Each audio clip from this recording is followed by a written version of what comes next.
Bon, eh bien, ça y est, je crois qu'on est à l'antenne.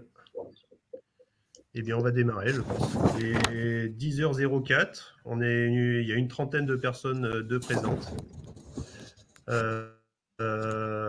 Bien, écoutez, tout d'abord, bonjour à toutes et à tous. Je ne suis pas certain que tout le monde me connaisse, donc je vais commencer par me présenter.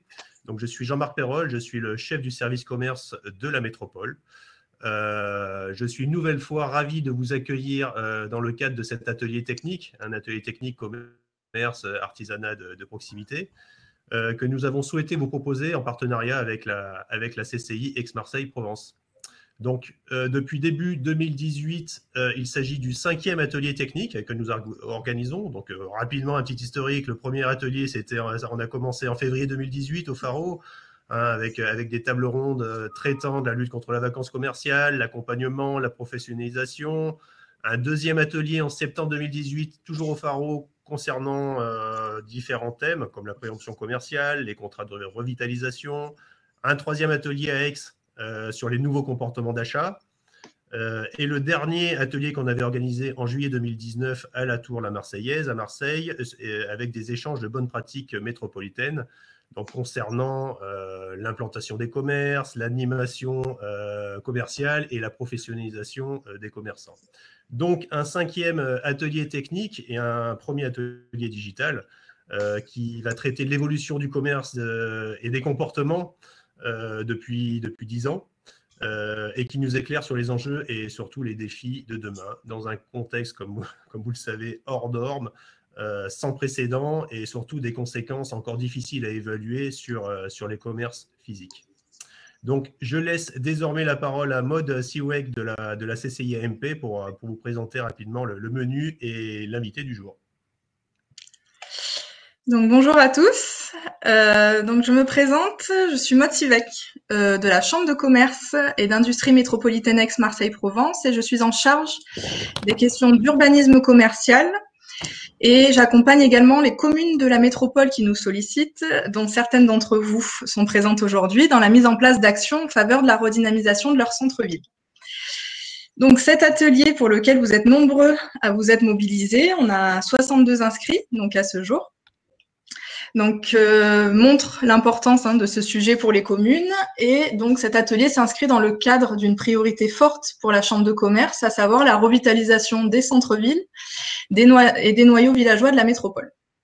C'est un sujet qui nous tient particulièrement à cœur à la Chambre de commerce et que nous partageons avec la métropole au travers de notre partenariat dont vous parlez à l'instant, Jean-Marc. Avant de laisser la parole à David Lestou, notre intervenant du jour, que nous remercions encore une fois pour avoir répondu positivement à notre invitation pour cet atelier que nous avons nommé « Commerce, quel rebond face à la crise ». Je prends juste quelques instants pour vous le présenter, voilà, pour ceux qui ne le connaîtraient pas encore. Donc, David est fondateur de l'agence Lestou et Associés, spécialisée dans la revitalisation des centres-villes, l'évolution du commerce et des nouveaux modes de consommation. Il est notamment l'auteur du rapport national sur les centres-villes, co-auteur du guide Dynamiser le commerce de centre-ville en un clic pour la Banque des territoires, qui a été récemment réédité, si je ne dis pas de bêtises. Et il va donc aujourd'hui nous aider à prendre un peu de hauteur dans ce contexte difficile que nous connaissons et nous aider à nous projeter dans le modèle commercial de demain. Je prends juste quelques instants avant de laisser la parole à David pour vous rappeler juste l'organisation du webinaire. Donc, personne ne peut vous entendre ou vous voir. Donc, si vous souhaitez échanger, faire part donc à l'Assemblée, aux participants, aux organisateurs de bonnes pratiques, de réflexion, échanger, il faut utiliser l'onglet chat que vous avez à droite de l'écran où chacun, là, aujourd'hui, actuellement se présente. Si vous souhaitez poser des questions spécifiques à David, merci d'utiliser l'onglet questions. Comme ça nous permet, voilà, que vos questions ne se perdent pas dans le chat et donc, voilà, de bien les saisir et les proposer à David. Voilà, je pense que je n'ai rien oublié et donc je laisse la parole à David et voilà. Bon webinaire à tous. Merci. Merci, bonjour à toutes, bonjour à tous. C'est un grand plaisir pour moi de vous retrouver sur ce sujet de commerce, quel rebond face à la crise. On va effectivement, là, pendant une petite heure de webinaire suivi des échanges tels que Maud vient de vous les expliquer, essayez de faire un pas de côté. Faire un pas de côté pour comprendre en quoi la crise va avoir un impact sur le commerce et quel sera cet impact durable. Et essayer de faire ce pas de côté aussi pour se dire finalement, est-ce que la crise est venue véritablement créer un scénario de rupture dans les évolutions du commerce ou est-ce que la crise a plutôt accéléré des transformations qui étaient déjà à l'œuvre depuis quelques années, voire depuis quelques mois? La réponse est peut-être dans la question, et c'est vrai que dans toutes les analyses que l'on peut mener, et quand je regardais les webinaires ou les conférences présentielles pour le coup que je faisais il y a un an, je disais il y a un an, voilà, on rentre dans une période de profond changement des modes de consommation et en se disant, voilà, à 3 ans, à 5 ans, voilà les perspectives qu'on peut tirer en matière de commerce. Puis finalement, on voit que la crise, elle a joué un rôle d'accélérateur. Que la crise, elle n'est pas venue rajouter, faire émerger, créer des nouveaux modes de consommation ou des nouveaux modes de commerce.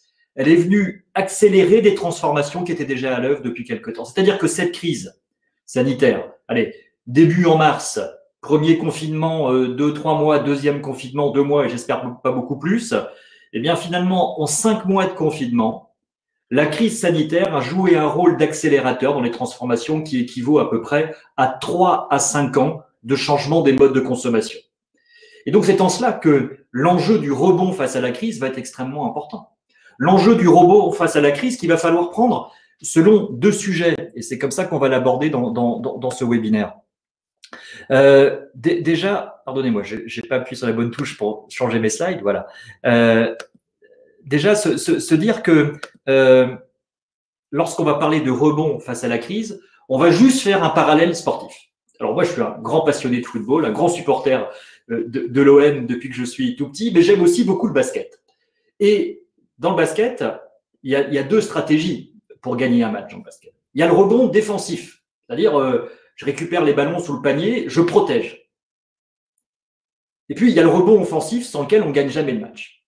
Et finalement, face à la crise sanitaire, on a exactement le même sujet. Quel rebond face à la crise sanitaire?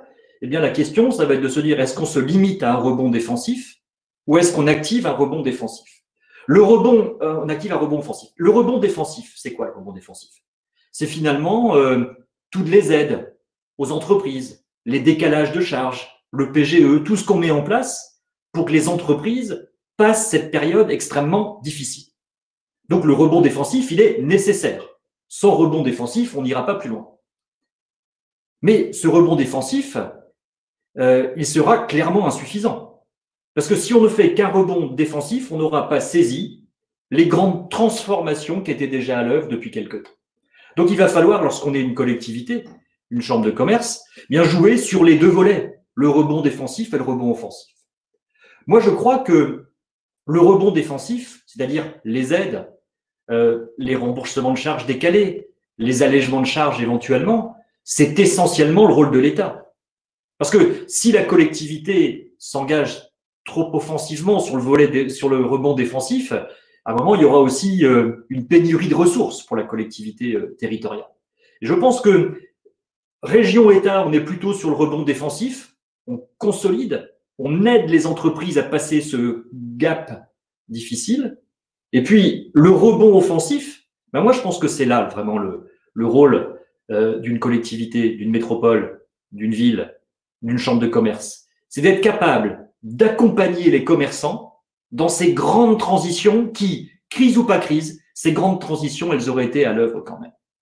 Et donc, finalement, on va essayer d'aborder le sujet sous cet angle de rebond défensif, oui, mais aussi d'activer ce rebond offensif. Parce que, je le disais l'autre jour en faisant une intervention auprès d'une région dans l'ouest de la France, en disant, si on fait uniquement du rebond défensif, on risque même d'aider des entreprises commerciales, des commerces, dont le modèle commercial est un modèle vieillissant et qui n'ont pas saisi les opportunités de modernisation et qui, quoi qu'il en soit, auraient eu des difficultés. Alors, vous allez me dire, c'est très très dur de parler comme ça.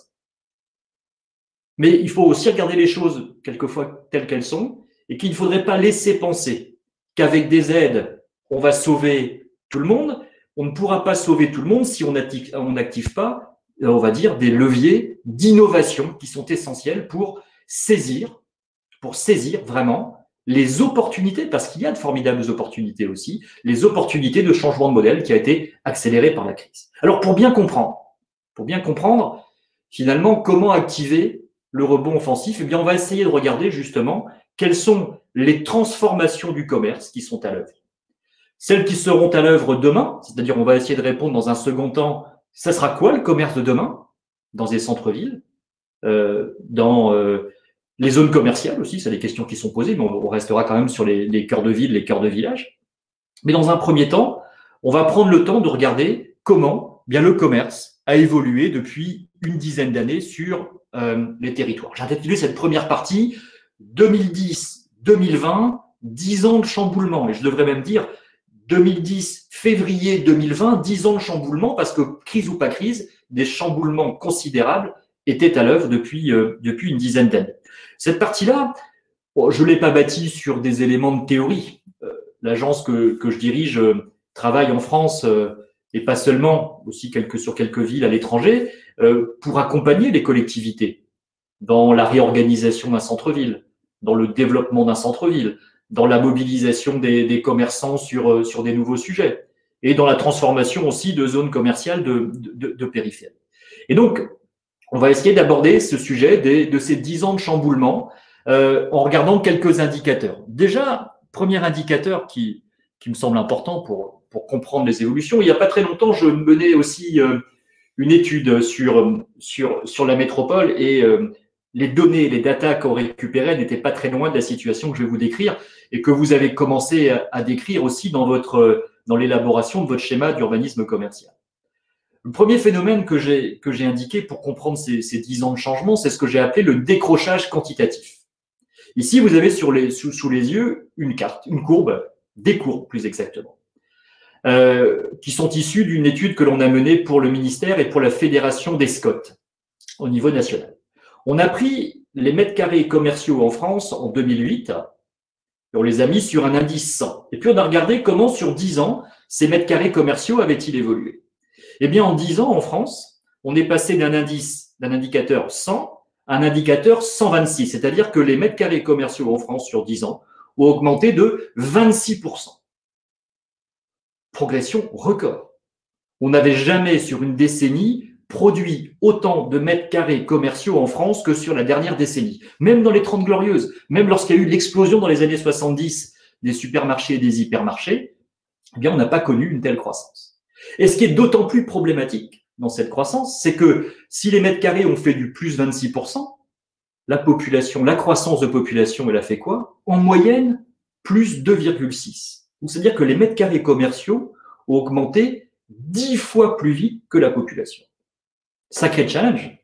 Parce que finalement, crise ou pas crise, le défi du commerce, ça va être de se réinventer dans manifestement un environnement où l'offre commerciale a progressé beaucoup plus vite que la population.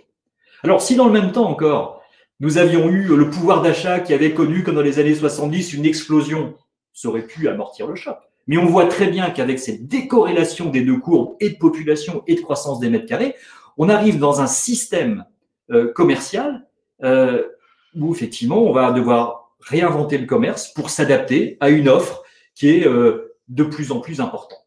Et ça, crise ou pas crise. Alors, on comprend mieux. Si en plus, une baisse de consommation arrive sur cette même période, eh bien, on voit l'ampleur des dégâts, l'ampleur des risques que nous avons à gérer sur l'ensemble des territoires en France et aussi sur la métropole. C'est le premier phénomène. Deuxième phénomène sur le sujet. Deuxième phénomène, c'est aussi de se dire un truc tout simple. Hein.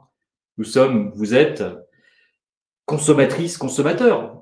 Et qu'est-ce qu'a fait le consommateur depuis 10 ans? Bien, il s'est mis à consommer de plus en plus en digital. C'est ce que j'appelle le hors magasin. Et effectivement, on arrive à une situation, à un effet ciseau colossal. C'est qu'on n'a jamais construit autant de mètres carrés commerciaux, mais le consommateur, lui, eh bien, il n'a jamais consommé aussi peu dans les mètres carrés commerciaux qu'on construit. Donc, en fait, on va avoir une sorte de double peine qui arrive là. Je vous ai sorti ici les chiffres, la part de marché du commerce digital que l'on doit à la FEVAD, que je remercie sur le sujet, qui nous a permis d'identifier, fin 2019, la part de marché du commerce en digital. On va prendre un exemple, l'habillement. Ça va être la 5e ligne sur mon graphique de gauche. Fin 2019, la part de marché du digital sur le prêt-à-porter, c'est 14,7%. On était, il y a 10 ans, à 1%. Et si on prend les chiffres de septembre-octobre, on est passé à 18-19% de part de marché du digital. C'est-à-dire qu'on est arrivé en septembre 2020 à la part de marché du digital sur l'équipement de la personne qu'on envisageait dans 3-4 ans. Donc on a une accélération extrêmement forte. Une accélération extrêmement forte aussi qui se caractérise, et c'est mon graphique de gauche, en se disant aujourd'hui, la consommation en digital, elle est homogène, quelles que soient les parties du territoire en France que l'on analyse, elle est homogène aussi, quelles que soient les classes d'âge et quelles que soient les catégories socio-professionnelles. Alors, il y a des petites variations, mais regardez, la moyenne de consommation digitale est à 82%, mais pour les plus de 65 ans, elle est aussi à 72%. Donc finalement, ça touche tout le monde.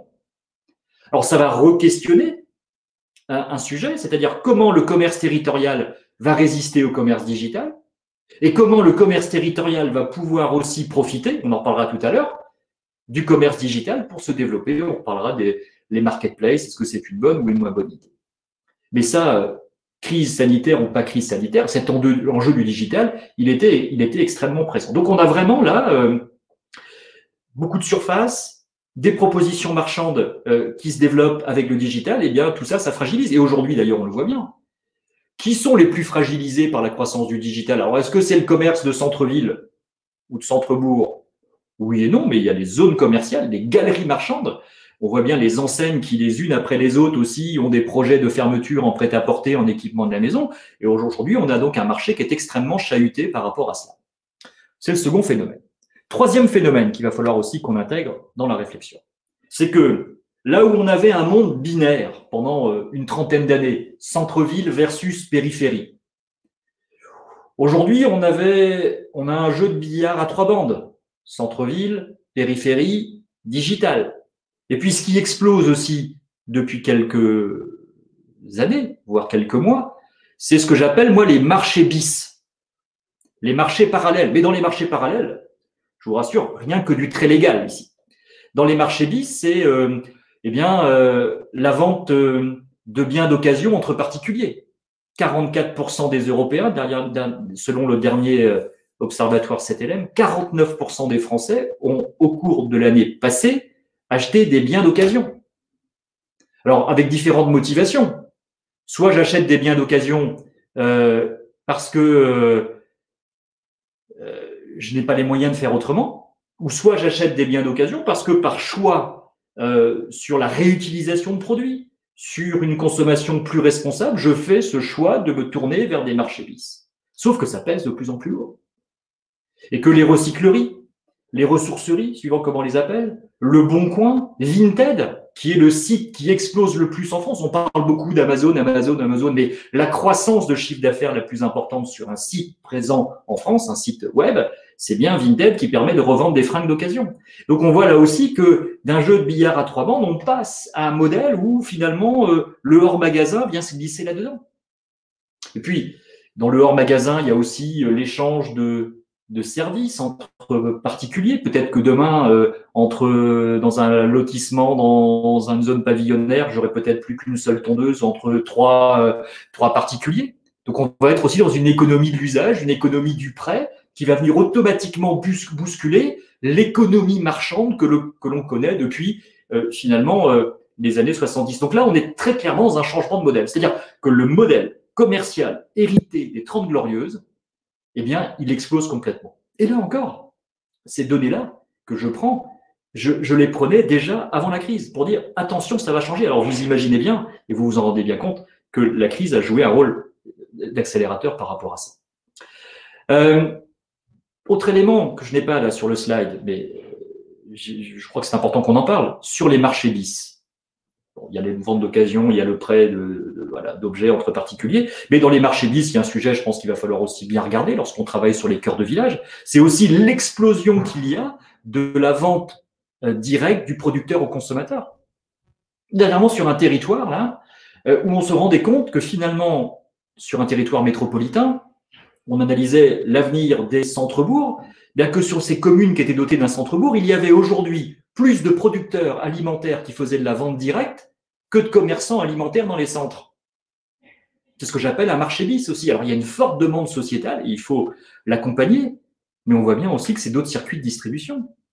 Sans les mettre en opposition, il faut aussi les coordonner. On ne pourra pas du coup vouloir le commerce de centre-bourg d'hier avec tous ces commerces alimentaires et en même temps se dire que l'alimentaire, il se passe sur les ronds-points ou sur les zones péri-urbaines où l'agriculteur va vendre en direct. On a là aussi besoin de refonder cette réflexion. Puis en plus, on voit que sur la question des produits alimentaires, on dira tout à l'heure, il y a une accélération avec la crise aussi de l'attente en produits locaux. Donc ça, c'est le troisième phénomène qui est extrêmement important, qui est compliqué à gérer, mais qu'il faut intégrer dans les réflexions. Quatrième phénomène sur le sujet. C'est une question de spatialisation du commerce, et sur laquelle je vous invite vraiment aussi à réfléchir, parce que crise ou pas crise, c'est pour moi, et lorsque j'ai présenté le rapport national sur les centres-villes au ministère il y a maintenant 2 ans ou 3 ans plus exactement, j'ai utilisé exactement les chiffres que je vous présente. En disant, on a fait un truc, c'est qu'on a regardé en France quelle était en 2010 la part des commerces de proximité, commerces globalement de moins de 300 mètres carrés, qui étaient implantés dans les centres-villes ou dans les centres-bourgs. C'était 70%. 70% en 2010 des commerces de petite taille étaient dans les centres-villes et dans les centres-bourgs. Et lorsqu'on a fait le calcul en 2018 pour le ministère, on était arrivé plus à 70, mais on était plutôt à 59%. Et on a refait le calcul en 2020, et c'est plus 59% ni 70%, c'est 55% seulement des commerces de proximité en France qui sont implantés dans les centres-villes et dans les centres-bourgs. Et que la vacance commerciale qui peut apparaître aujourd'hui n'est pour moi pas une problématique uniquement de fermeture de commerce, mais elle est clairement une problématique de déplacement du commerce sur les axes de flux. Je ne parle même pas de galerie marchande. Je parle, vous savez, de la boulangerie sur un rond-point, de la boucherie qui fait drive, de la pharmacie qui est venue se mettre sur un axe de flux. Le risque majeur que l'on a, et qui va venir accélérer la fragilisation des centralités, et je pense que dans votre schéma d'urbanisme commercial, vous devez certainement y réfléchir, c'est de se dire comment on régule, on organise, parce que finalement, au rythme où ça va, eh bien, le commerce, ou en tout cas le centre-ville ou le centre-bourg, est-ce que ça risque pas d'être le rond-point d'entrée d'agglomération pour demain? Donc ça, c'est un changement, et on voit que ce changement-là, ben oui, quand vous avez une crise sanitaire qui arrive et qui fragilise les commerces, et que petit à petit le commerce s'est développé sur les périphéries, qu'on a cassé les flux vers les centralités, eh bien effectivement, ben, ça fragilise tout le monde, et ça fait que la crise, eh bien, elle vient s'installer sur un terreau favorable à la fragilisation. C'est le quatrième phénomène, mais il est considérablement important. Cinquième phénomène. Jusqu'à présent, on a parlé d'offres, de croissance de l'offre, de finalement aussi une sorte un peu de bulle immobilière qu'il y a sur l'immobilier commercial. Mais parlons aussi des consommateurs. Les consommateurs, on en reparlera tout à l'heure sur les effets de la crise, mais déjà avant la crise, on avait aussi des évolutions. Ici, je vous ai repris des données du Crédoc, avec lesquelles on travaille beaucoup, pour identifier dans la consommation des Français quelles étaient les dépenses dans le budget des ménages qui prenaient de plus en plus de place, celles qui étaient stables et celles qui éventuellement étaient en décroissance. Alors, ce qui prend de plus en plus de place dans le budget des ménages, quasiment un tiers des dépenses, c'est lié au logement, à l'énergie, la santé, l'enseignement, l'automobile, donc ça coûte de plus en plus cher de proposer une éducation de qualité à ses enfants, de se déplacer, de construire, de louer, de chauffer sa maison. Et puis, de l'autre, il y a des dépenses, sur la droite de mon graphique, d'arbitrage qui sont en tassement. Bah oui, on dépense moins sur l'équipement de la personne. Alors, l'équipement de la personne qui est le secteur le plus touché par la croissance du digital, mais qui est aussi le secteur le plus touché certainement par la vente de biens d'occasion, mais qui est le plus touché aussi par une sorte de déconsommation. On peut avoir à peu près la même logique aussi sur l'équipement de la maison, qui sont des secteurs où effectivement on va moins dépenser sur les dépenses d'équipement. Il y a l'alimentaire. Alors l'alimentaire, c'est en train de changer, c'est-à-dire que on n'est pas franchement dans une dépense d'arbitrage, mais néanmoins, on consomme beaucoup moins en volume pour avoir une consommation qui augmente en qualité. Je résume, en France 2019, moins 0,1% de consommation alimentaire en volume, plus 0,2% de consommation en valeur. Donc là, c'est un changement, c'est-à-dire qu'on va moins sur des produits discount. Mais ça change dans le poids des ménages. Et puis, en plus, comme dans la consommation des ménages et dans la vie des ménages, les gens travaillent de plus en plus loin de chez eux, on mange moins à domicile, mais on mange plus en restauration hors foyer. Et c'est pour ça que dans les dépenses en croissance, on a la restauration. Alors vous allez me dire, vous êtes bien gentil, vous nous parlez de la croissance de la restauration quand on connaît la situation actuelle, on est en difficulté. Certes, très clairement, la restauration est en difficulté. Mais je crois que le secteur de la restauration, c'est un secteur qui a de formidables marges de développement dans les années qui viennent. D'ailleurs, sur l'entre-deux crises, là, l'entre-deux confinements, on a bien vu les excellents chiffres de la restauration. Il y a une attente très, très forte en convivialité dans la population française. Elle était déjà présente avant la crise, elle l'est toujours pendant la crise. Parce que dans une société et une consommation de plus en plus digitalisée, eh bien oui, on va avoir besoin de plus en plus de temps de convivialité, de temps pour se retrouver.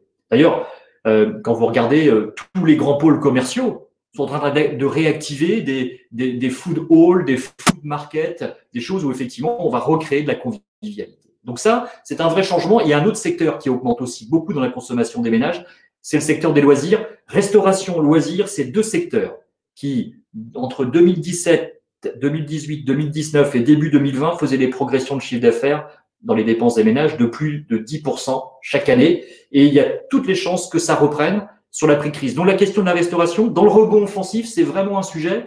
Je trouve qu'on ne travaille pas suffisamment dans cette question de crise sur les enjeux de soutien aux activités de la restauration, sur la convivialité que ça peut représenter. Donc ces temps longs dans la structure de dépenses des ménages, ils sont aussi à prendre en compte dans les réflexions pour ce rebond offensif.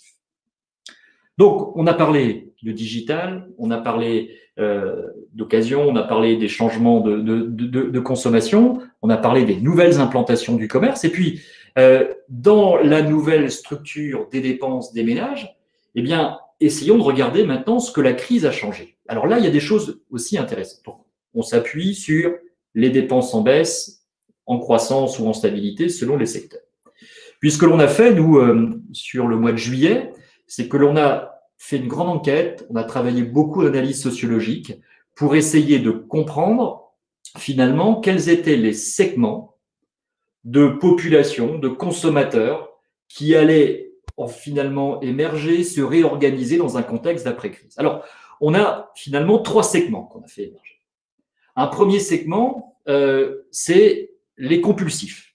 Alors, l'autre jour, je le dis avec un grand sourire, on m'a dit oui, c'est pas terrible, vous avez mis, pour illustrer les compulsifs, vous avez mis une femme, voilà, c'est très genré votre truc, on va le modifier, mais c'est ma graphiste Carole qui l'a proposé comme ça. Les compulsifs, c'est quoi? Les compulsifs, c'est celles et ceux qui, après le premier confinement, se disent mais c'est terrible de ne pas pouvoir consommer. Et que finalement, avec une épargne qui a progressé pendant la crise, mais oui, eh bien, ces gens-là, qu'on va trouver plutôt dans les catégories socio-professionnelles aisées, plus jeunes, ont connu un regain de consommation sur l'après-crise et qui ne se dément pas aujourd'hui, mais qui ne se dément pas en commerce physique quand les commerces sont ouverts, mais qui ne se dément pas non plus en commerce digital. Les compulsifs, c'est-à-dire ceux qui, dans l'après-crise, ont fait progresser leurs dépenses, c'est 20% de la population. Et puis, il y a ceux qui ont fait progresser leurs dépenses dans l'après-crise, mais il y a aussi ceux qui ont contracté leurs dépenses dans l'après-crise. On parlera des affectifs après, mais allons justement sur les contraints. Les contraints, c'est celles et ceux qui ont vécu des fins de CDD, du chômage partiel ou du chômage technique, bref, on l'appellera comme on veut. C'est celles et ceux qui travaillent dans des entreprises en difficulté. Et ça représente quand même, les contraints, 25% de la population qui a un mode de consommation orienté vers une forme de déconsommation subie. J'aimerais bien dépenser plus, mais je ne peux pas, j'ai mon pouvoir d'achat qui s'est contracté. C'est plus que les compulsifs. Et puis, à côté des contraints, on a intitulé un autre persona qu'on a appelé les less is more, c'est-à-dire c'est celles et ceux là qui ont fait le choix eh bien, de moins consommer.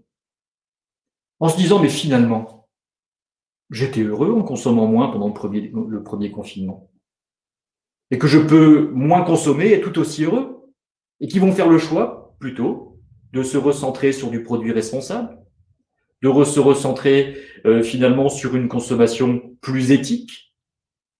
Et ça représente 20%. Donc ça veut dire qu'on est dans une trajectoire entre les contraints et les less more, où 45% de la population française est dans une forme de déconsommation. Alors, les contraints, c'est pour ça que sur les contraints, on a, vous savez, tous les discounters, les e-man, les actions qui explosent parce qu'ils ciblent les contraints. Et les less more, c'est tout l'enjeu pour le commerce de centre-bourg, de centre-ville, d'aller aussi sur une consommation peut-être plus responsable. Mais cette sorte de déconsommation ajoutée, on va dire, au contexte de surdensité commerciale, va modifier certainement les modes de consommation. Et qu'il s'agira d'ailleurs de voir sur le territoire de la métropole que je ne connais pas suffisamment pour voir est-ce que les less more, c'est plutôt 20 ou 18 ou 23, mais c'est à regarder de plus près.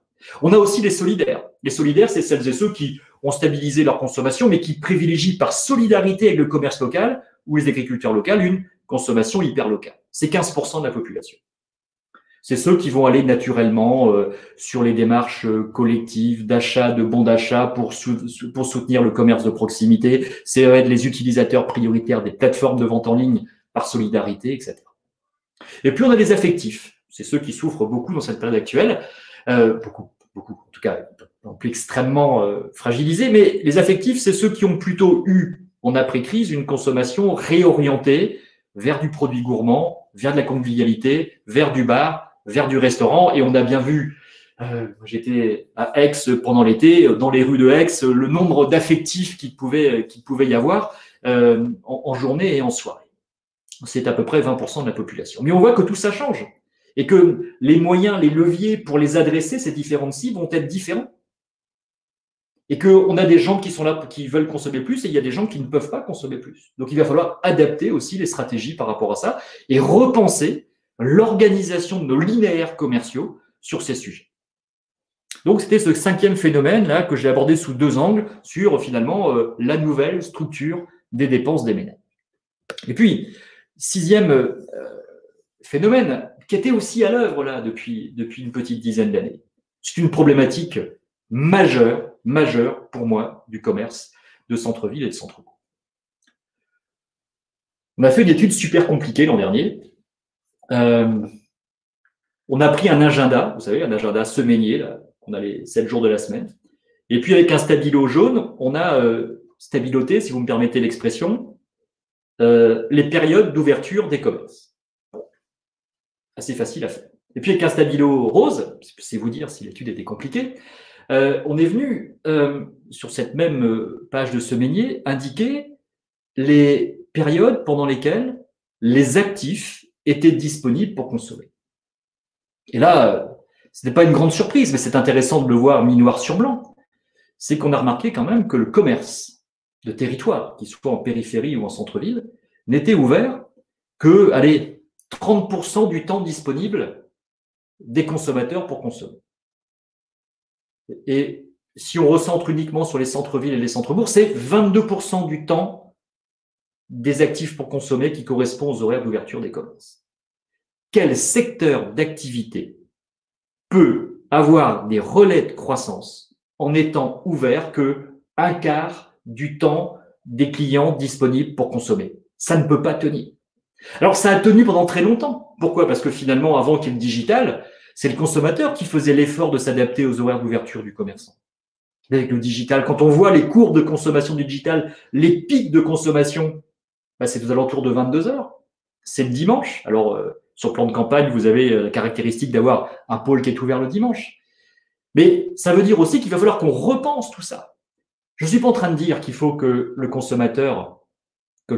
commerçant travaille H24, 7 jours sur 7, qu'on soit dans la logique d'ouvrir plus pour gagner plus. Non, je veux dire simplement qu'il va falloir qu'on repose la question de est-ce que les périodes d'ouverture du commerce aujourd'hui sont adaptées au mode de consommation de demain? Ouverture le midi, ouverture plus tard le soir. Et puis, vous savez, dans les plus petites communes dont vous pouvez être maire ou représentant, où les actifs partent travailler à l'extérieur tous les jours, on se rend compte que il suffirait d'ouvrir le commerce alimentaire que de 16h à 20h, il ferait à peu près le même chiffre que s'il était ouvert toute la journée. D'ailleurs, on voit bien que les dépenses alimentaires, c'est la deuxième bulle que j'ai sur mon slide, les dépenses alimentaires des Français aujourd'hui sont réalisées à 70% entre 17h et 20h. Donc, on a ces glissements. Donc, on adapte les horaires ou, effectivement, on a des systèmes, même si le commerce est fermé, je peux retirer mes produits. Le click and collect, on parlera de la question de comment on organise le collect, justement, tout à l'heure, ou de la livraison à domicile. Mais en tout cas, il va falloir réinventer ce modèle-là. On ne pourra pas tenir avec un commerce qui n'est plus adapté à ce qu'on pourrait appeler de manière un peu techno aux temps sociaux des consommateurs. C'est le 6e phénomène, il a son importance et c'est au-delà de la sempiternelle question des horaires d'ouverture, il y a un enjeu d'adaptation à la population. On ne peut pas tenir si on ne s'adapte pas aux nouveaux temps de consommation et aux nouveaux temps sociaux. Et puis, pour terminer, 7e phénomène, pour bien montrer toutes les trajectoires et à quelle situation en avant-crise on est arrivé. Là, c'est une étude qui a été réalisée par Centre-Ville en Mouvement, qui a été mise à jour là très récemment, mais qui donne à peu près les mêmes chiffres. La question qui était posée à peu près à 1500 Français, c'était de se dire, quand vous allez dans un centre-ville, pourquoi est-ce que vous y allez? Alors, il y a 10 ans, en 1, on avait « j'y vais pour le commerce », très largement. Puis en 2, après, j'y vais pour manger au restaurant, j'y vais pour profiter des services publics, services médicaux, etc. Et puis là, inversion complète. Inversion complète. Comme on a de commerce de plus en plus, en digital, en vente d'occasion, etc., eh bien, le commerce n'est plus, depuis 2018, le premier facteur de déplacement vers un centre-ville. Bien oui, on y vient pour retrouver des proches, des amis, des potes, on appellera ça comme on veut. On y vient pour flâner, mais on n'y vient qu'à 57% dans l'ordre de priorité pour y faire ses achats. Donc ça veut dire que j'étais en début de semaine à travailler sur le plan d'action commerce du centre-ville de Nantes et de la métropole de Nantes. C'est exactement le sujet qu'on travaillait. C'est-à-dire qu'il ne s'agit plus de se battre dans un centre-ville, même métropolitain, sur la question de quelles enseignes plus puissantes que la périphérie on aura, etc. Non, parce que de toute façon, le digital aura une offre toujours plus importante. Il faudra toujours réfléchir sur les enseignes. Mais il y aura un enjeu essentiel de travailler sur les aménités. Globalement, si on ne donne pas envie de venir se balader dans notre centre-ville, ben ça ne fonctionnera jamais. Cette notion-là de réenchanter le centre-ville, parce que c'est bien ça que ces résultats nous donnent, de réenchanter le centre-ville pour créer du flux, et ce flux sera bon pour le commerce dans un second temps, ben c'est ça, quelque part, la nouvelle stratégie que l'on a à aborder. Ça nous montre aussi, ces chiffres-là, que c'est pour ça que je l'ai intitulé comme ça, ce slide, la fin de la demande client. D'ailleurs, c'est assez intéressant dans toutes les enquêtes de consommation que l'on mène au sein de l'agence. On doit interroger chaque année à peu près 200 000 personnes. On voit bien que sur des territoires, lorsqu'on pose la question « quel commerce vous manque vraiment ?», il y a 60% des gens qui nous disent « mais il ne manque rien ». Parce qu'entre le commerce physique et le commerce digital, j'ai tout ce qu'il faut. Et ces 60%, il y a 10 ans, c'est 30%. C'est-à-dire qu'il y a 30%, il y a 10 ans, il y avait une grosse partie des consommateurs qui nous demandaient des nouveaux commerces. Et aujourd'hui, on n'a plus d'attente de nouveaux commerces. On a une attente, par contre, d'aménité, de convivialité pour aller dans les centres-villes. Et ça vaut aussi pour les centres-bourgs. Et donc, pour terminer cette première partie, effectivement, il faut qu'on se dise que cette fin de la demande client, et je reviendrai là-dessus après, pardonnez-moi, cette fin de la demande client et tous ces changements, eh bien, mettent en évidence un sujet extrêmement important qu'il faut intégrer pour préparer nos programmes d'action post-crise, c'est que la crise, elle est venue s'appuyer sur un écosystème nouveau où l'offre est supérieure à la demande. Moi, on m'a toujours appris que l'économie, c'était un truc super simple. C'est juste une histoire d'offre et de demande. Il y a des secteurs, il y a des moments où l'offre est inférieure à la demande. C'était le cas dans le commerce dans les années 70-80. Il y a des moments où l'offre est égale à la demande. C'était à peu près le cas du commerce dans les années 90, début des années 2000. Mais là, aujourd'hui, on est rentré depuis progressivement 10 ans et encore pour les 10 prochaines années avec un système où l'offre est supérieure à la demande. Donc le sujet, c'est pas simplement de dire j'aide les plus fragiles, mais le sujet surtout, c'est de se dire dans un rebond offensif comment je vais aller travailler de l'innovation, comment je vais aller travailler et soutenir la débanalisation du commerce et comment je vais faire passer le commerce d'une logique de cueillette de clientèle. J'ouvre ma boutique, je suis assez connu, les gens viennent, à une logique de conquête de clientèle, c'est-à-dire comment je vais activer des points d'attrait pour aller chercher les nouveaux consommateurs. En travaillant sur la théâtralisation du commerce, mais la théâtralisation de l'espace public, en travaillant finalement sur ce que je pourrais appeler l'expérience client. L'enjeu, le commerce, d'ailleurs c'est vrai pour la périphérie, pour travailler aussi avec les ministères sur réinventons la périphérie et puis être en accompagnement de métropole aussi sur la réorganisation de zones commerciales, le sujet il vaut exactement. C'est-à-dire que la course à la taille, la course à la quantité de mètres carrés, à la quantité d'enseignes, ben c'est un modèle d'hier qu'il va falloir travailler plutôt sur quelque chose de davantage expérientiel.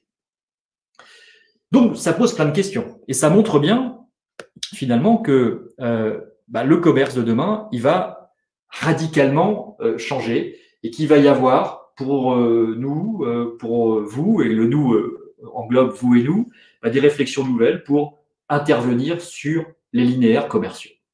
Je me tourne vers vous, Marion. Est-ce qu'il y a des questions particulières qui ont émergé au cours de cette première partie, avant que je continue? Alors non, pour le moment, pas de questions particulières. D'accord. Vous pouvez poursuivre. D'accord, parfait. Alors oui, les enjeux des linéaires commerciaux de demain. D'ailleurs, on pourrait peut-être se poser la question, je vais juste revenir un tout petit peu en arrière, ça sera quoi le commerce de demain? Il n'y a pas de réponse absolue. Mais est-ce que le commerce de demain, il sera plus petit? Ben oui. On a eu pendant des années se dire, voilà, les centres-villes souffrent parce que les cellules commerciales sont trop petites. Avec un commerce qui est livré en juste à temps, qui n'a plus de stock, avec des phénomènes que j'appelle des phénomènes de showrooming, c'est-à-dire, j'ai pas la chemise que vous avez, que vous voulez, par contre, vous avez pu essayer la taille, et vous la voulez en bleu alors que je ne l'ai qu'en blanc, eh bien, je vous la livre chez vous pour demain, j'ai pas de stock. D'ailleurs, dans les pays anglo-saxons, ça se développe beaucoup. C'est-à-dire que la course à la taille de la surface de vente, de dire l'enseigne ne vient pas en centre-ville parce que les cellules sont trop petites, certainement que ça va être un modèle qui va, en tout cas, une problématique qui va commencer à s'étioler dans les années qui viennent. Est-ce que le commerce de demain, ça sera un commerce qui sera plus proche des consommateurs? Oui. On se rend compte aujourd'hui, vous savez, quand on faisait des analyses de potentiel de marché, quand on lit des dossiers CDAC, on est toujours surpris de l'étendue de zones de chalandise, des zones quaternaires où on va aller chercher autour d'un hypermarché les gens qui habitent à 40 minutes pour aller chercher des produits alimentaires. Pardonnez-moi, mais c'est de la foutaise. Aujourd'hui, on est dans une consommation où, alors peut-être pour quelques biens d'équipement très particuliers, on va être capable de faire 3/4 d'heure, 1 heure de voiture, voire de transport en commun. Mais on va être globalement dans un commerce où la notion de distance va renvoyer à une contraction des zones de chalandise. Ça va être un vrai changement aussi. Est-ce que le commerce de demain, il sera plus digital? Oui, indéniablement. 80% des achats non alimentaires des ménages commencent par une recherche sur Internet. Mais le plus digital ne voudra pas dire faire coûte que coûte des marketplaces. Déjà, être plus digital, c'est commencer pour les commerçants de proximité, déjà basiquement, à remplir leur page Google My Business pour dire qu'ils existent, qu'ils sont ouverts de telle heure à telle heure, qu'ils proposent tel service et qu'ils mettent quelques belles photos de leur point de vente. Ça coûte rien, mais la réalité est que quand même, dans l'écosystème du commerce de proximité, seuls, selon les études, 25 à 30% des commerçants ont leur page Google My Business qui est en place. Le digital, il ne faut pas le prendre comme de la vente en ligne, mais il faut juste le prendre comme un système où je vais juste créer du lien avec mon consommateur. Ça ne veut pas dire que le commerce de proximité, je vais tout vendre en ligne. Mais par contre, je vais être présent sur Internet, via les réseaux sociaux, via Google My Business, peut-être via un site Internet, mais je vais créer du lien. On va pouvoir me contacter, je vais émerger par rapport à ça, mais ça ne veut pas dire que je ferai toute ma vente en vente en ligne. C'est deux choses très différentes que d'avoir un commerce digital qui utilise du digital pour créer de la proximité que d'un commerce qui fait de la vente en ligne. C'est deux sujets. La vente en ligne, c'est une petite partie du digital. Est-ce que le commerce de demain, il sera plus sélectif? Oui, très clairement. Il va falloir débanaliser les offres. Il va falloir que le commerce de centre-ville se préoccupe de l'impact responsable, écologique, environnemental des produits qu'il commercialise. Les enseignes de distribution sont en train d'investir considérablement sur le sujet, avec beaucoup plus de greenwashing que de réalité, Mais il ne faut pas que le commerce de proximité reste à l'écart de ce sujet-là. Le commerce de demain, il sera certainement plus serviciel aussi. Moi, je pense, et la crise l'a bien montré, qu'on va rentrer dans une période où on va marquer progressivement la fin du libre service. Vous savez, je prends ma voiture, je vais sur le parking, je prends mes produits, je les mets dans le coffre de ma voiture, je reviens chez moi. Les actifs vont, et on le voit très bien, pourquoi le drive explose, pourquoi la livraison à domicile explose. Il y a parce que l'actif, il a envie d'alléger ce que j'appelle le temps subi. C'est-à-dire le temps où je rentre du travail, je vais chercher mes enfants à la crèche, je vais les déposer, peut-être faire du sport, bref, je ne sais pas. Cette course permanente contre le temps. Eh bien, comment le commerce va venir rentrer là-dedans? Il y a une attente considérable sur le commerce serviciel. Tous les groupes de distribution alimentaires sont en train de préparer des éléments justement d'amélioration de la logistique pour alléger finalement la charge de temps qui pèse sur les épaules des actifs pour simplifier, et on aura de plus en plus de livraisons à domicile. C'est un enjeu considérable. Peut-être qu'on aura des gens qui seront très commerce serviciel, très commerce digitalisé la semaine, mais qui aimeront le week-end un commerce plus expérientiel, aller faire son marché, boire un verre en terrasse. C'est très boboisant peut-être, mais c'est aussi dans des réalités de consommation. Donc oui, il faudra qu'il soit plus expérientiel, qu'il raconte une histoire, le commerce. Et puis oui, il faudra certainement aussi qu'il soit plus écologique. Je pense qu'on a un vrai sujet. N'oublions pas que dans la loi Grenelle, il y a un décret qui est toujours pas sorti depuis 2010, mais qui imposera des normes, on va dire, d'impact en émissions de CO2 pour le commerce. Alors, c'est pas maintenant que le gouvernement va sortir le décret, mais il y a fort à parier que dans les 5 ans qui viennent, il y aura aussi un décret pour rendre les commerces plus écologiques, et il y aura un enjeu essentiel sur ce. Donc, on voit bien que la crise est venue accélérer. Le plus proche, la crise l'a accéléré. Le plus digital, la crise l'a accéléré. Le plus sélectif, la crise l'a accéléré. Le plus serviciel, la crise l'a accéléré. Et le plus écologique aussi. Donc, il va falloir maintenant qu'on intervienne sur les linéaires commerciaux en tenant compte de ces évolutions-là. Alors, qu'est-ce qu'il y a à faire sur les linéaires commerciaux? Je pense qu'on a 6-7 défis à relever pour les linéaires commerciaux.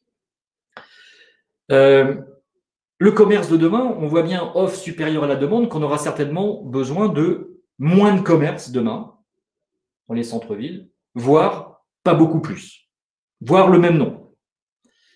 Donc, ça veut dire que le sujet, si on veut intervenir sur les linéaires commerciaux, qui est toujours un sujet important, de manière opérationnelle ou même dans les PLU, PLUI, eh bien, c'est que demain, il s'agira pour moi surtout de créer des cœurs de ville et des cœurs de quartier, des cœurs de village, où on va arrêter de faire de l'étalement urbain du commerce. Si on veut avoir un centre-ville ou un centre-bourg qui sera fort, il s'agit plutôt de créer des effets de masse et de compacter. Et peut-être de travailler pour recentrer des commerces un peu diffus pour venir combler une cellule commerciale vacante dans le centre. Mais que l'enjeu, pour moi, dans une offre qui est supérieure à la demande, c'est pas de se dire faisons croître le nombre de commerces. L'enjeu, pour moi, c'est de créer des effets de masse. Un centre-ville ou un centre-bourg sera toujours plus fort en ayant 20 commerces concentrés que 30 ou 40 commerces disséminés sur quelque chose où on est obligé de reprendre sa bagnole pour aller de l'un à l'autre. Ça, c'est un sujet. Les défis pour demain dans les linéaires commerciaux, c'est quoi? Compacter, certes, mais il va falloir aussi, et je l'ai mis dans une phrase un peu complexe, diversifier mais maintenir ce qu'on voulait limiter. Oui, il va falloir qu'on travaille la diversité du commerce alimentaire, faire en sorte que la diversité du commerce, qu'on conserve le commerce alimentaire dans les linéaires. Mais il y a un sujet auquel on va être très confronté dans tous les centres-villes et tous les centres-bourgs. Vous savez, pendant très longtemps, on a voulu lutter contre la tertiarisation des linéaires commerciaux. On y a réussi dans certaines communes en mettant des règles anti-banque, anti-agence immobilière, anti-agence d'intérim. Mais je voudrais juste quand même soulever une problématique qui va arriver dans les années qui viennent, c'est la fermeture croissante d'agences bancaires. En France, on a le record d'agences bancaires pour 10 000 habitants. On doit être à 7 agences bancaires pour 10 000 habitants, quand les Allemands sont à 2, quand les Anglais sont à 1,5 et quand les Italiens, je crois, sont à 2,5.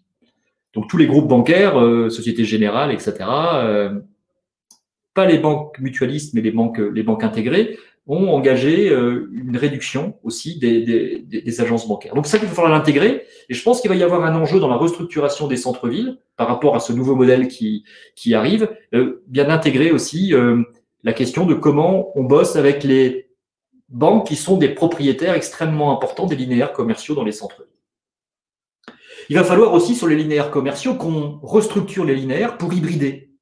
Là, je vous ai mis une petite opération là, sur laquelle on a travaillé dans une petite commune, à Annonay, en Ardèche, où là, il y a un truc, c'est un restaurant qui s'est créé avec une boutique de vin et une salle de danse à l'étage, et avec une cour à l'intérieur.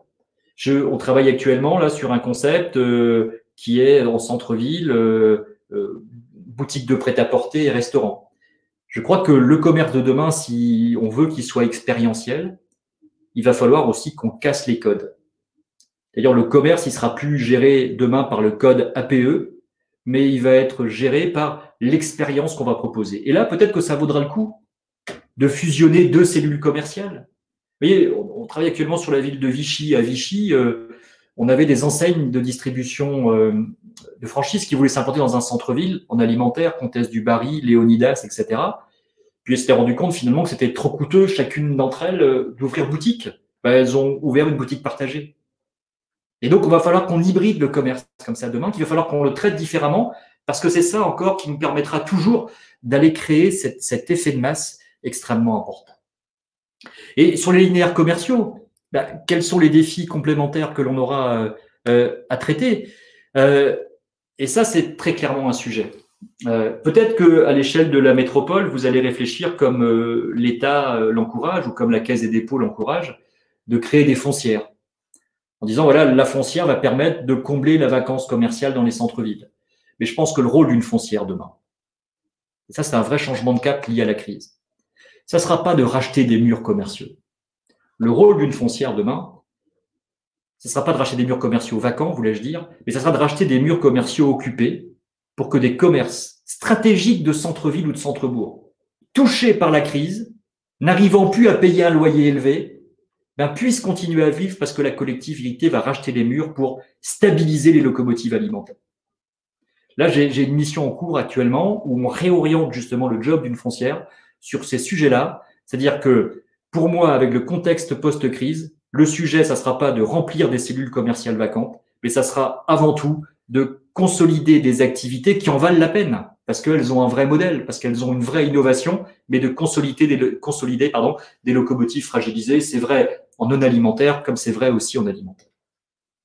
Il va falloir aussi que lorsqu'on est élu et qu'on veut implanter du nouveau commerce, bien qu'on gère éventuellement des systèmes de pépinières commerciales, de boutiques à loyer modéré. Le commerce est quand même le seul secteur économique où il n'y a quasiment pas d'aide immobilière à l'implantation des nouvelles entreprises. Dans l'artisanat, vous pouvez avoir une pépinière. Dans la petite industrie, vous pouvez avoir des locaux relais. Mais le commerce, c'est un truc où il faudrait pouvoir lancer son activité, tester son activité en payant tout de suite plein pot les loyers. Et donc, comme on sait qu'en plus, avec la bulle immobilière, on pourra en reparler si vous avez des questions, qui est en train de continuer à grossir, les loyers ne cessent d'augmenter, la rentabilité des commerces ne cesse de baisser. Donc, on va avoir un enjeu, là aussi, d'aller réimplanter les commerces, mais je le dis souvent aussi pour des petites communes qui veulent réimplanter un commerce multiservice. Il ne s'agit pas de réimplanter un commerce multiservice. Il s'agit réimplanter un commerce qui a un vrai concept innovant. Ça vaut le coup de l'accompagner si on va chercher de la créativité. Peut-être que dans les linéaires commerciaux, il va falloir aussi qu'on mixe commerce et loisirs. Ça va être un vrai sujet. L'activité de loisirs explosant terriblement, je pense que le sujet, ça va être aussi de créer, d'accueillir dans les centres-villes des commerces de destination où le prêt-à-porter, j'entends souvent dans les schémas de développement commercial en disant il y a du commerce de destination, c'est les commerces où on se déplace, le prêt-à-porter, l'équipement de la maison. Ouais, sauf que le prêt-à-porter, l'équipement de la maison, la destination, c'est aujourd'hui Internet. Donc, la destination, il y a des choses qui ne seront pas digitalisables et le loisir et la convivialité ne sera pas, pour l'instant, je l'espère, et encore longtemps, quelque chose de digitalisé. Et puis, dans la réorganisation des locaux commerciaux et des linéaires commerciaux, je pense qu'il y a un vrai sujet aussi de préparer la rénovation énergétique du commerce. Ça, c'est un vrai sujet d'engager les commerces de centre-ville. Et je vois, je vous disais hier que j'étais avec l'association Plein Centre à Nantes, l'association Plein Centre à Nantes, qui est l'association du cœur de ville de Nantes, a aujourd'hui un partenariat avec l'ADEME et des aides très favorables pour transformer le commerce dans une dynamique, on va dire, plus éco-responsable et moins carbonée en tout cas. C'est assez intéressant parce que je pense qu'il y a des vrais défis à saisir pour les centres-villes sur ce sujet. Donc, sur la question des linéaires commerciaux et sur la manière d'aider le commerce, on voit bien finalement que il va falloir qu'on change peut-être la manière de faire sur la réorganisation des linéaires commerciaux et que sur le sujet de l'accompagnement du commerce, eh bien, les leviers à activer, c'est plutôt tout ce qui va permettre l'innovation et toujours ce qui va permettre de capter les nouveaux modes de consommation de la clientèle que l'on a évoqués en introduction. Et puis, en préparant avec Maud et Marion cette intervention, on est arrivé aussi à se dire, tiens, est-ce que dans les outils post-crise à développer, est-ce qu'il faut mettre une marketplace ou des marketplaces? Avec la question, c'est est-ce qu'il faudrait une marketplace à l'échelle de la métropole? Est-ce qu'il faudrait une marketplace à l'échelle des bassins de communes qui étaient les ex-intercommunalités, pardonnez-moi, sur votre territoire? Ou est-ce que c'est des marketplaces à l'échelle de la commune? Bon, quand Marion et Maud m'ont posé la question, je leur ai répondu, mais finalement, qu'est-ce qu'on attend d'une marketplace? Parce que lorsque j'ai rédigé le guide dont vous parliez en introduction pour la Caisse des dépôts l'an dernier, on est allé à la rencontre, je ne sais plus, une cinquantaine de territoires en France qui avaient mis en place des marketplaces. Et sur ces marketplaces, il n'y avait aucune qui fonctionnait. Alors on s'est posé la question, pourquoi les marketplaces aujourd'hui ne fonctionnent pas? Ou en tout cas, on s'est surtout posé la question, qu'est-ce qu'il faudrait faire pour que les marketplaces fonctionnent? Et puis, on s'est surtout posé la question de dire, ça sera quoi une marketplace? Parce que si la marketplace, c'est un truc où je commande des produits en ligne et qu'il faut que j'aille les chercher dans mon commerce, alors même que les horaires d'ouverture des commerces ne correspondent pas à mes modes de vie, ce qu'on a vu tout à l'heure, ça ne marchera jamais, la marketplace. Et en fait, on se rend compte souvent que la marketplace, on rentre sur le sujet non pas par le besoin du consommateur, mais on rentre sur le sujet par l'outil. Et vous devez être submergé de sociétés qui ont toutes la meilleure marketplace, etc. Mais on ne parle que d'outils, on ne parle pas de promesses, on ne parle pas d'avantages clients proposés aux consommateurs. Alors, essayons de décrypter justement quelles sont un peu les conditions à bien identifier avant de se lancer dans une marketplace. Alors, les marketplaces, c'est clair, ça rentre dans un univers digital. Oui, le commerce sera digital et pour moi, le commerce, il sera demain ATAWAD. ATAWAD, c'est un acronyme américain qui signifie quoi? Le consommateur, il voudra anything, anywhere, any device. C'est-à-dire, il voudra de tout, n'importe où, et depuis un téléphone portable, depuis un ordinateur, depuis sa montre connectée, etc. Donc, ça veut dire effectivement qu'il va falloir qu'on crée les conditions de passerelle entre le consommateur et le commerçant pour répondre à ce besoin de dire tiens, je suis au travail, tiens, je suis dans mon canapé, tiens, je suis dans les transports en commun et j'ai besoin de rentrer en contact avec mon commerçant. Donc ça, oui, il faut saisir toutes ces opportunités. Mais la marketplace n'est pas obligatoirement la solution absolue sur le sujet.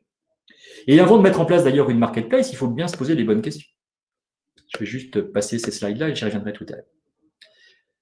La première question pour s'adapter, pour créer une marketplace, c'est de se dire est-ce que la marketplace est déjà adaptée au commerce de mon territoire? Ici, vous avez finalement, sur un centre-ville moyen, la répartition des commerces selon les grandes activités.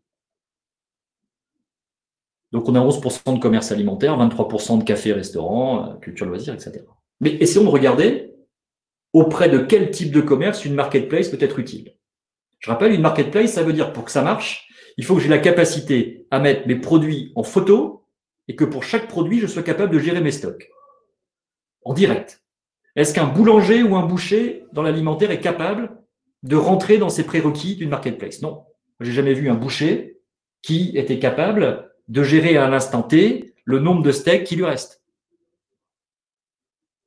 Donc en fait, il y a très peu de commerce alimentaire qui rentrent dans les écosystèmes actuels de marketplace. Les cafés et restaurants, est-ce qu'ils rentrent dans un écosystème de marketplace? C'est-à-dire, est-ce que je peux commander en ligne chez un restaurateur? Oui, je peux commander des plats emportés. Encore faut-il que il y ait une gestion informatisée des stocks qui me restent en produit. Donc, problématique. Donc moi, j'enlève effectivement 11% de commerce alimentaire, 23% des CHR. Les commerces de services, les banques, les assurances, les opticiens, est-ce qu'ils rentrent? Est-ce qu'ils ont là aussi les typologies de produits pour répondre à une marketplace, aux enjeux d'une marketplace? Non.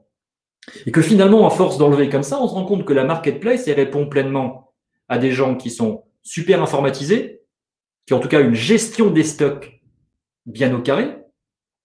Et elle répond globalement aussi aux consommateurs, aux commerçants, de l'équipement de la personne, de l'équipement de la maison. Parce que l'hygiène, santé, beauté, coiffure, esthétique, pharmacie, sur la marketplace, ça marche pas bien non plus. Et que finalement, quand on y regarde bien, on a aujourd'hui, 25-30% des commerçants d'un centre-ville qui ont, 30% c'est un grand maximum, a priori les produits adaptés à une vente sur une marketplace. Et quand ensuite vous regardez, on a fait l'exercice plusieurs fois, quels sont ceux qui ont la gestion informatisée qui permet de fonctionner, vous enlevez à peu près la moitié et que finalement on se rend compte que les marketplaces classiques, avec des systèmes de click and collect, ne fonctionnent que pour 15 à 20% des commerçants. Et donc, ne rentrons pas par l'outil. Regardons réellement de quoi a besoin mon commerçant et de quoi est fait mon écosystème commerçant avant de choisir le bon outil. Et puis, regardons aussi, finalement, quel est l'avantage client? Et ça, vraiment, je vous invite à travailler là-dessus. Le client, il s'en fout d'une marketplace. Pardonnez-moi l'expression.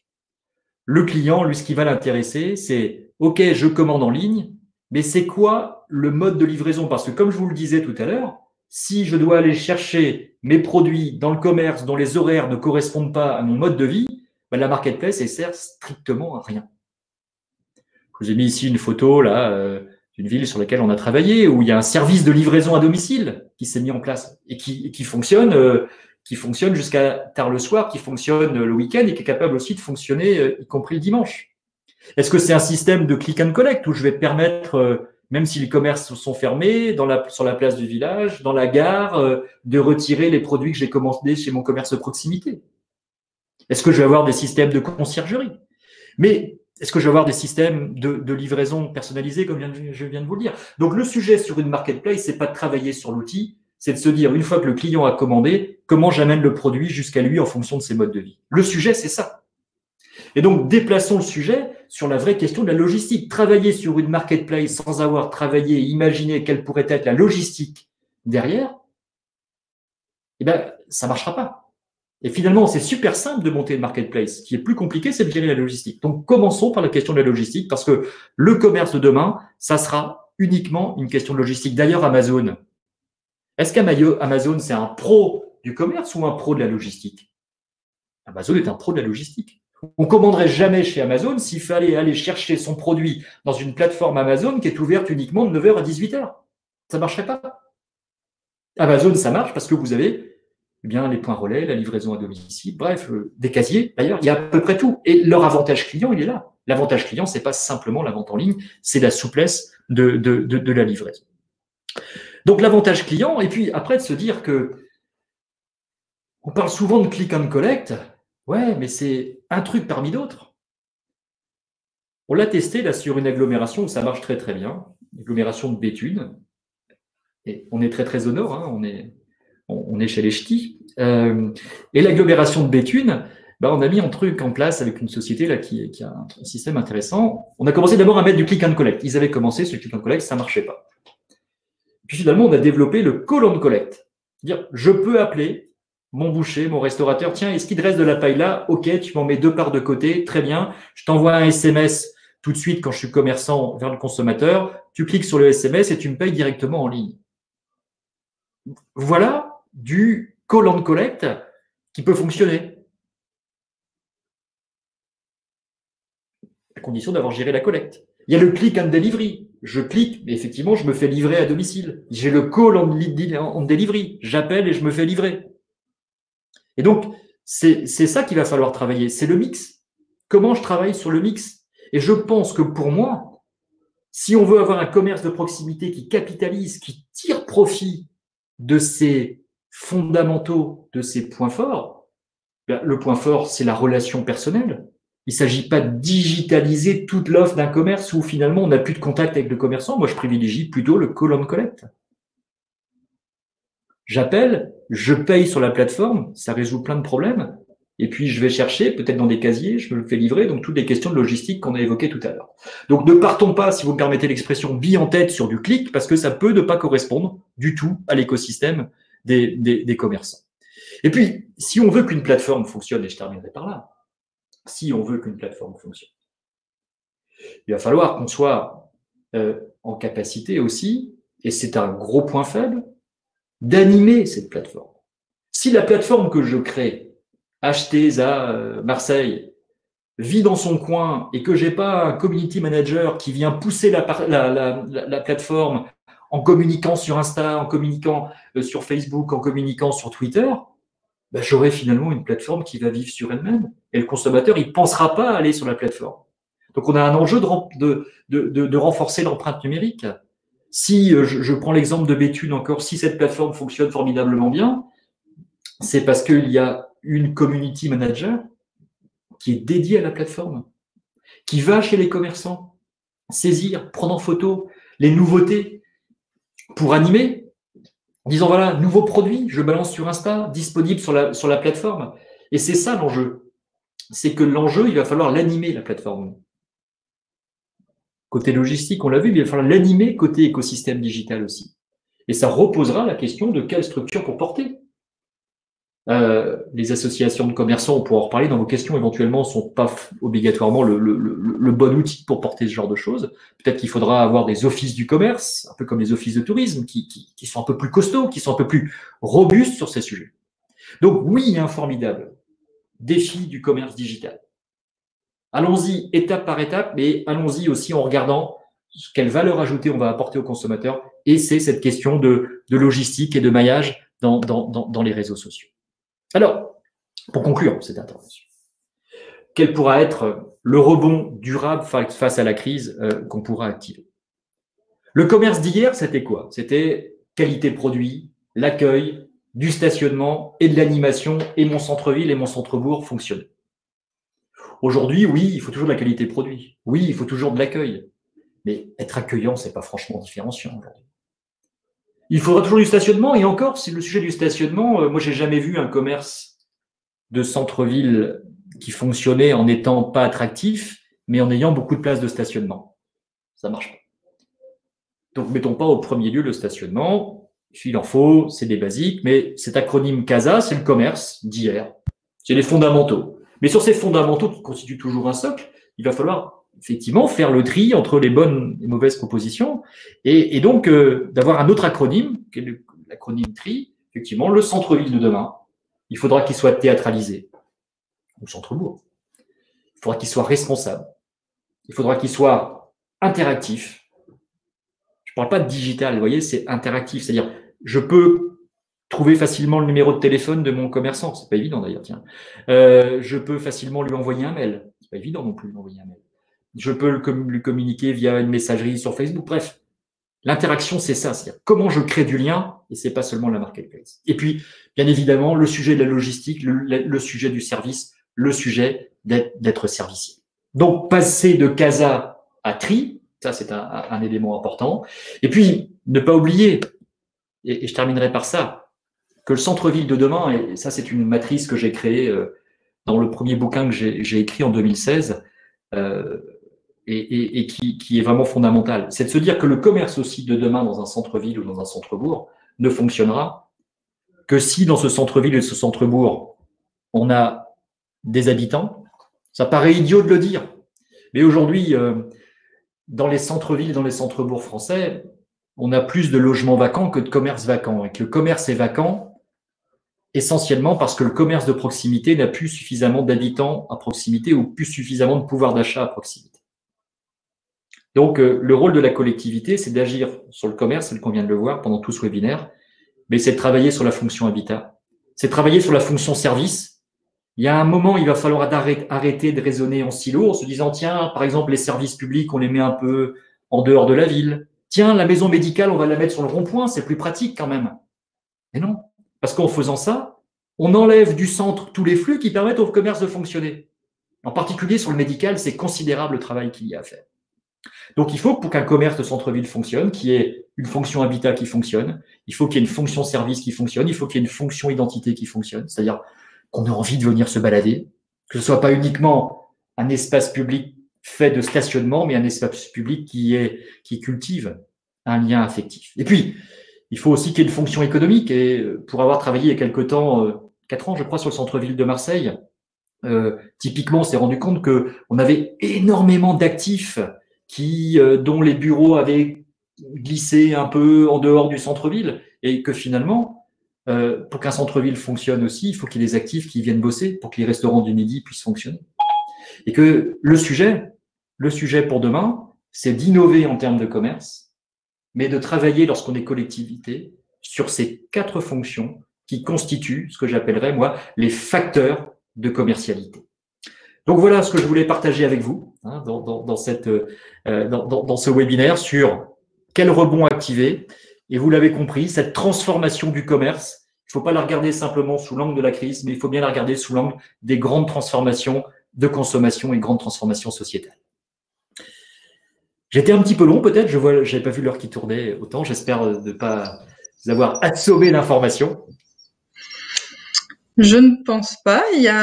Merci, David. Déjà, je me permets de reprendre la parole.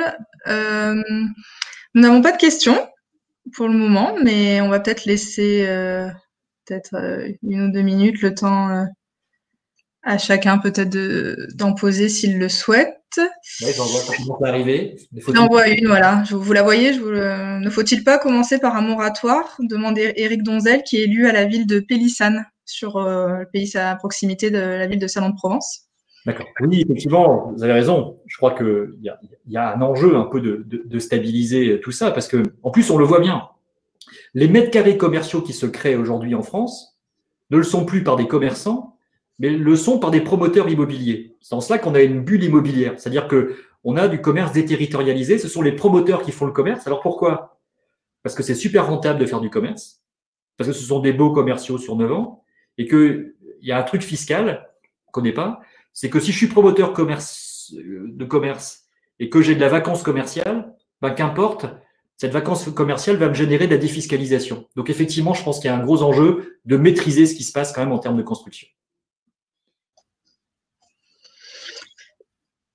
Il y a une autre question du directeur du développement économique de la ville d'Aubagne, Armand Tesset, qui demande quel rôle doivent jouer les associations de commerçants. Vous en avez parlé un peu, David, notamment sur le digital. Mais voilà, peut-être vous avez des choses à apporter. Ouais, sur ce sujet-là, c'est important. Avant de se dire quel rôle les associations de commerçants doivent jouer, je pense qu'il faudrait se poser la question de est-ce que le modèle de l'union commerciale avec du bénévolat est encore adapté aux défis du commerce de demain? Moi, je pense que les unions commerciales, elles ont un rôle à jouer, mais quelquefois, c'est un rôle un peu… en tout cas, elles ont des fonctions un peu anciennes. Pourquoi? Parce qu'elles se sont montées, les unions commerciales, lorsque les commerçants étaient propriétaires de leurs murs dans les centres-villes, lorsque les commerçants habitaient sur place, et que finalement, l'association de commerçants, quand elle marchait bien, c'était une sorte d'association de quartier, conviviale, etc. Et puis, elle était très adaptée aux animations qui étaient le modèle CASA que j'avais tout à l'heure. Mais quand on voit que le commerce de demain, ça va être de gérer des réseaux sociaux, de gérer des outils digitaux, de faire de la conquête de clientèle, moi, je me rends compte que l'enjeu, c'est peut-être de faire évoluer les associations de commerçants vers des offices du commerce, c'est-à-dire des choses un peu plus structurées, un peu plus pérennes, moins sujets aux aléas du bénévolat. Donc oui, il y a de la place, il y a un enjeu extrêmement important pour une dynamique collective, et peut-être que le modèle associatif n'est peut-être plus le modèle adapté.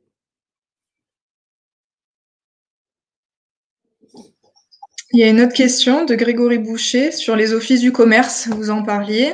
Est-ce qu'il en existe sur le territoire? Alors, peut-être vous avez des exemples, David, sur notre territoire? Sur le territoire, je ne le connais pas suffisamment. Même Il y en a un mais- qui s'est monté, si je ne dis pas de bêtises, à Istres très récemment.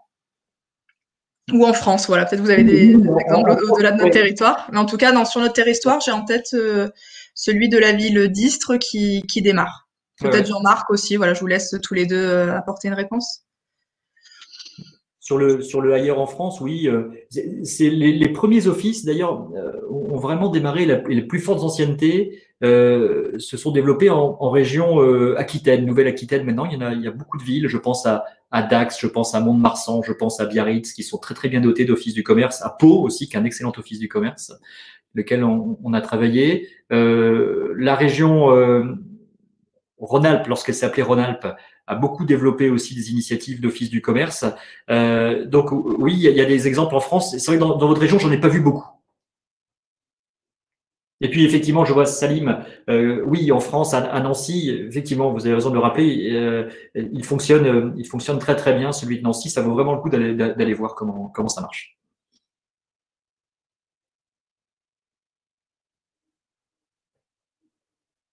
On ne m'entendait pas. Il y a une question de la ville de Venelle qui demande au sujet des marketplaces, qu'en est-il de la gouvernance de ces marketplaces et de ces applications locales, donc qui se multiplient, vous le disiez, beaucoup de communes sont sollicitées. Ouais. Et voilà, qui doit porter ces projets, selon vous, et pour quelles fonctionnalités? Moi, je pense que la structure de type office du commerce, elle est vraiment adaptée pour ça. Là, on travaille actuellement sur une ville en région Normandie qui fait muter son office du commerce en office du commerce et du tourisme. Qui fait muter, pardonnez-moi, je vais prendre dans le bon sens. Son office du tourisme en office du tourisme et du commerce, pardon. Justement pour porter la marketplace. En disant, voilà, l'association, elle n'a pas les reins assez solides pour porter ça. Et donc, comme l'office du commerce, l'office du tourisme, pardon, ils ont déjà quelqu'un qui gère le site web, et ben, finalement, il va y avoir de la mutualisation. Je pense qu'il y a des trucs comme ça à mener qui sont assez intéressants.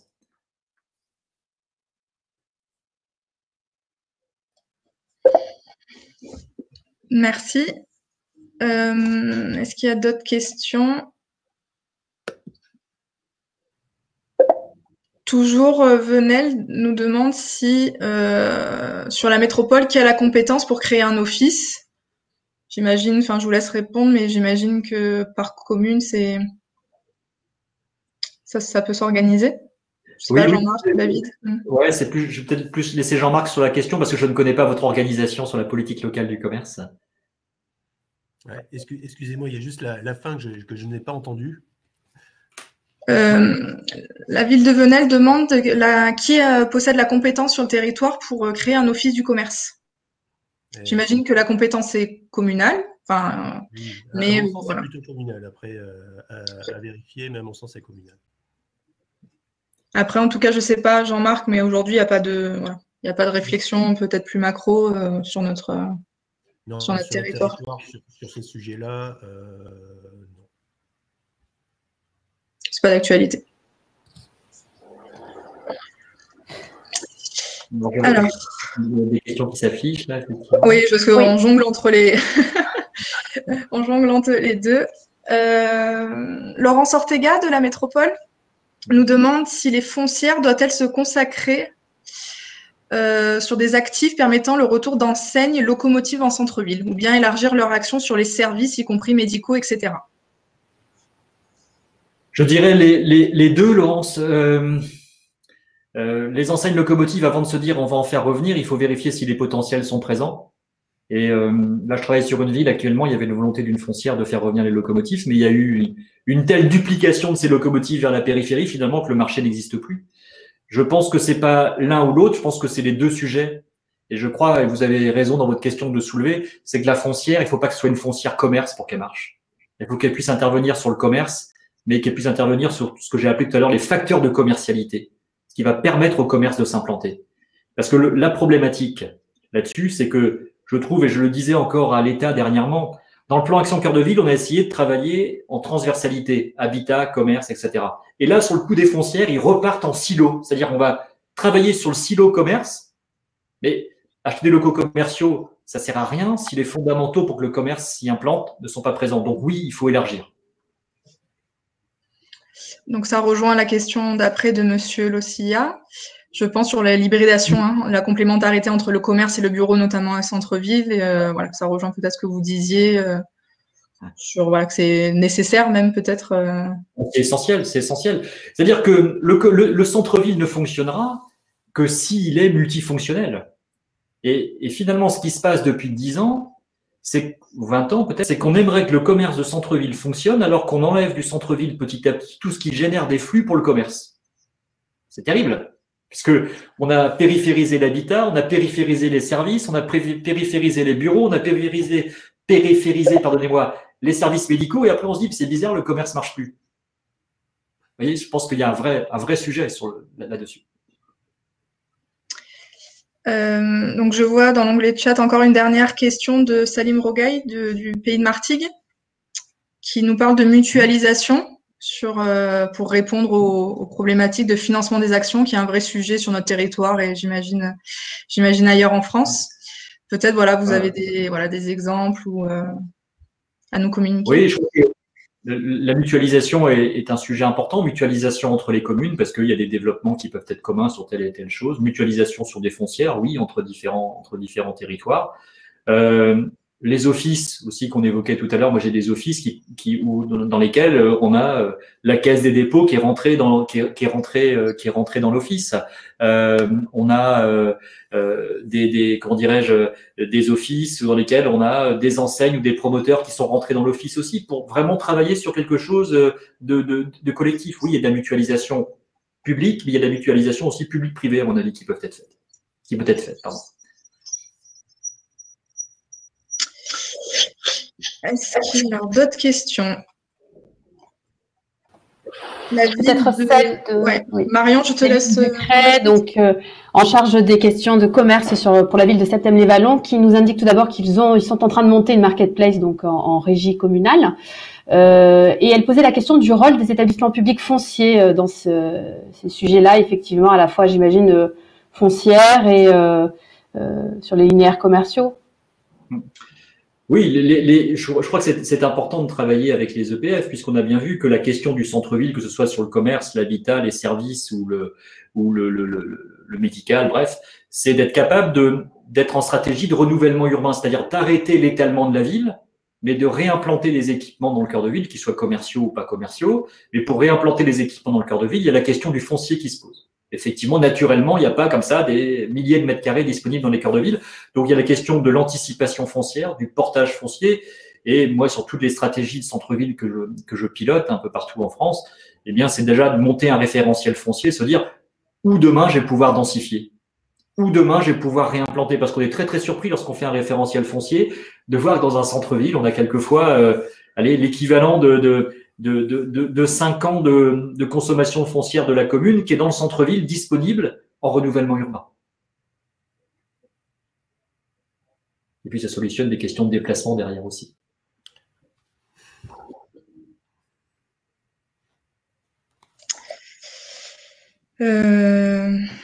Écoutez, je crois qu'il n'y a plus de questions. Je crois qu'on a fait le tour de toutes les questions, effectivement. Je suis en train de… Ouais, je pense qu'on n'en a pas oublié. Si c'est le cas, veuillez nous excuser, mais je pense que ça devrait aller. En tout cas, si on oublie des questions, bien évidemment, on sera en mesure de vous répondre après, hein, par mail, bien évidemment. Nous sommes disponibles. Voilà, n'hésitez pas à relayer vos questions auprès de Marion, Jean-Marc ou moi-même et on s'en chargera de les transmettre à David si besoin. Je vois… Non, un message, c'est pas une question. C'est Céline qui vous remercie. Et Eric Donzel qui demande la liste des participants. On l'enverra. Ouais, c'est vrai que c'est toujours bien d'échanger. On l'a communiqué et c'est une excellente idée d'établir un réseau. Sur le support, un PDF de la présentation. Nous vous l'enverrons si vous le souhaitez. Par contre, nous vous demandons de le garder pour vous. Voilà, de ne pas le diffuser largement, que ce soit sur les réseaux sociaux ou d'autres supports, mais vraiment d'en avoir un usage personnel et exclusif. Voilà, écoutez, moi, je laisse Jean-Marc Jean-Marc conclure. Et moi, en tout cas, je vous remercie. Je remercie David pour cette très intéressante, passionnante présentation et exposé. Je remercie tous les participants. Nous sommes 44. Le chiffre n'a pas trop bougé donc, pendant la présentation, donc ça signifie que c'était très intéressant. Et puis voilà, je vous dis à bientôt et j'espère qu'on aura l'occasion d'échanger peut-être en live bientôt. Merci beaucoup. Merci à vous. Merci Maud. Merci Maud. Effectivement, on était une quarantaine, hein. C'est resté assez stable. Un chiffre assez honorable, hein, si on regarde un petit peu l'ensemble des interventions et des webinaires qu'on organise depuis quelques semaines déjà. Déjà, j'espère que cette présentation vous a été particulièrement utile, bien évidemment. Nous, notre principal objectif, vous le savez, c'est d'accompagner les communes et essayer de répondre aux questions des communes concernant toute la thématique commerce. Donc cet atelier, c'est une réponse aux besoins qui ont été exprimés, notamment dans le cadre de la conférence des maires. Et nous allons essayer de vous proposer un nouvel atelier technique dans les prochains mois avec un sujet d'actualité. Et l'actualité est plutôt conséquente ces temps-ci. Donc je tiens déjà à remercier en tout premier lieu notre intervenant, M. Lestou, déjà pour la qualité de son intervention, une présentation vraiment complémentaire par rapport à l'ensemble des travaux, des présentations qu'on a pu déjà faire, notamment dans le cadre du schéma d'urbanisme commercial, où on reste vraiment attaché au territoire, avec les chiffres, avec vraiment les spécificités de notre territoire. Ça, je pense que ça nous a permis de prendre un peu de hauteur, hein, sur l'évolution du commerce, sur le comportement, et ne pas forcément tout mettre sur le dos de la crise pour l'instant, parce qu'il y a eu quand même d'énormes évolutions qui ont été opérées jusqu'à 2020. Voilà. Et on sait très bien que pour l'instant, elle a accentué. Après, on verra par la suite les véritables conséquences de cette crise, mais pour l'instant, c'est plus un facteur d'accélération. Un grand merci à Maud, bien sûr. Hein, la CCIMP est particulièrement Maud. Et chez nous, un grand merci à Marion aussi, de l'équipe commerce de la métropole que tout le monde connaît, je pense, et qui, vous l'avez remarqué, ne ménage pas ses efforts pour accompagner les communes métropolitaines depuis un certain nombre de semaines.